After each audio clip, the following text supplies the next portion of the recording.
Badan Anggaran DPRD DKI Jakarta telah setuju mengucurkan modal sekitar 6 triliun rupiah untuk Transjakarta dan MRT Jakarta di tahun 2015 ini. Keduanya akan menjadi transportasi umum Jakarta masa depan.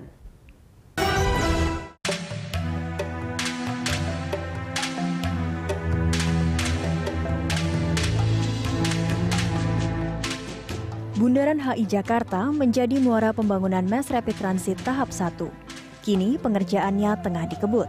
Wakil Gubernur DKI Jakarta Jarod Saiful Hidayat meminta pembangunan 24 jam nonstop demi MRT rampung akhir 2017.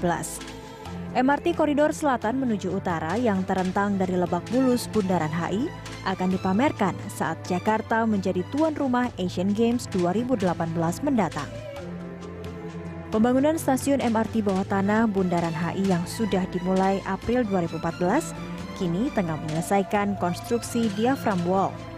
D-wall yang menjadi struktur utama dinding stasiun bawah tanah ditargetkan selesai Maret ini. Itu udah dikajinya udah cukup lama ya, lebih dari 20 tahun ya. Jadi itu yang desain terbaik yang paling bisa dilakukan karena kepadatan kalau dilihat sepanjang Fatmawati kan lahannya lebih sempit ya dibandingin Sudirman Tamrin.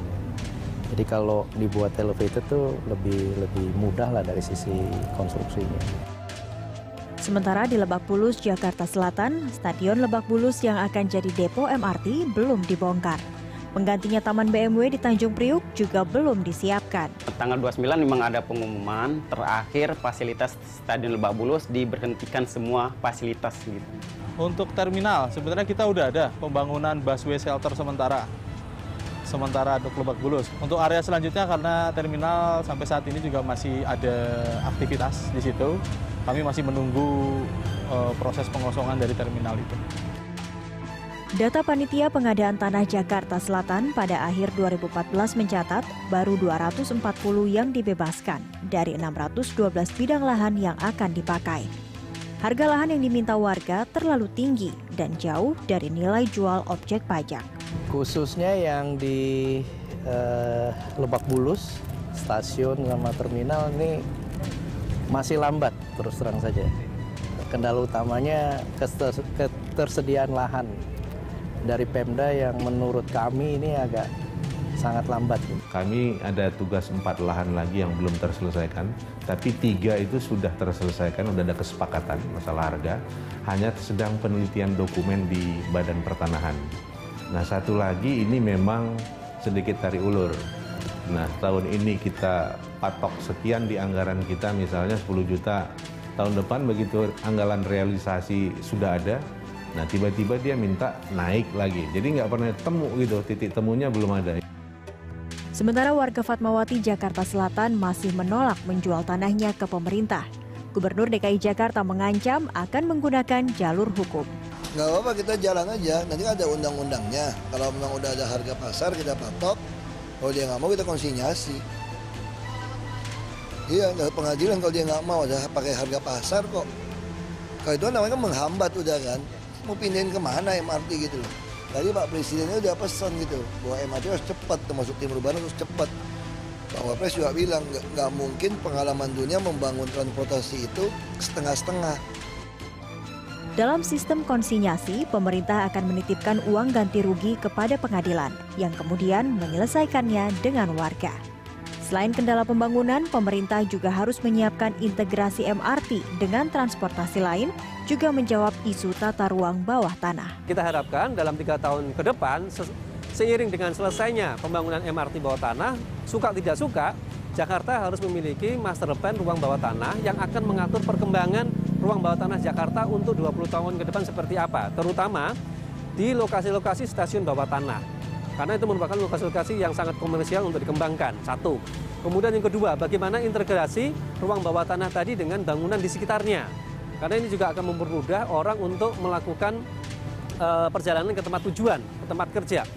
Nah, yang ketiga yang tidak kalah penting, konsep MRT ini sudah harus memperhitungkan dengan ancaman banjir yang masih mungkin terjadi di kawasan Jakarta. Itu nanti bisa menampung 400.000 penumpang setiap hari. Kita lihat sekarang ya Dari mana 400.000 orang datang ke situ? Kan harus ada feeding, harus ada input. Nah, inputnya itu yang harus ditata ulang.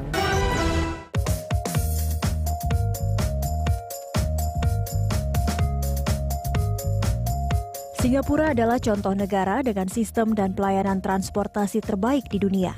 Di Singapura ada 2 perusahaan penyedia transportasi utama, Singapore Mass Rapid Transportation (SMRT) dan Singapore Bus Service Transit (SBS Transit). Selain itu, tentu saja ada taksi yang lebih bersifat privat. Di sini, satu moda transportasi dengan moda lainnya terkoneksi dengan sempurna. Lihatlah kawasan Orchard yang kesohor ini. Ratusan ribu, bahkan mungkin jutaan orang lalu lalang memenuhi mal dan pusat perbelanjaan. Mari kita tengok Jalan Orchard. Tak sedikit pun ada kemacetan. Jalanan lancar, bus angkutan umum tertib datang dan pergi silih berganti tiap 3 hingga 5 menit sekali. Bus-bus ini juga berkoneksi dengan kantor-kantor pemerintah, pusat belanja dan juga stasiun kereta bawah tanah. Yang tak mau naik bus umum ada pilihan lain, yaitu taksi. Naik taksi di Singapura juga sangat nyaman karena terbebas dari kemacetan. Tarifnya memang sedikit lebih mahal ketimbang bus umum. Selain bus umum, mayoritas warga Singapura mengandalkan kereta bawah tanah Mass Rapid Transit (MRT). Untuk jarak dekat, tarifnya hanya berkisar $1 Singapura. MRT menjadi andalan utama karena saat ini MRT Singapura memiliki 5 jalur, terbentang hingga ke semua sudut kota, objek pariwisata, dan pusat-pusat perbelanjaan dan keramaian publik. Ini adalah suasana Stasiun Bugis, salah satu stasiun MRT yang sangat padat penumpang. Di Singapura, mobil pribadi kurang diminati seperti di Jakarta.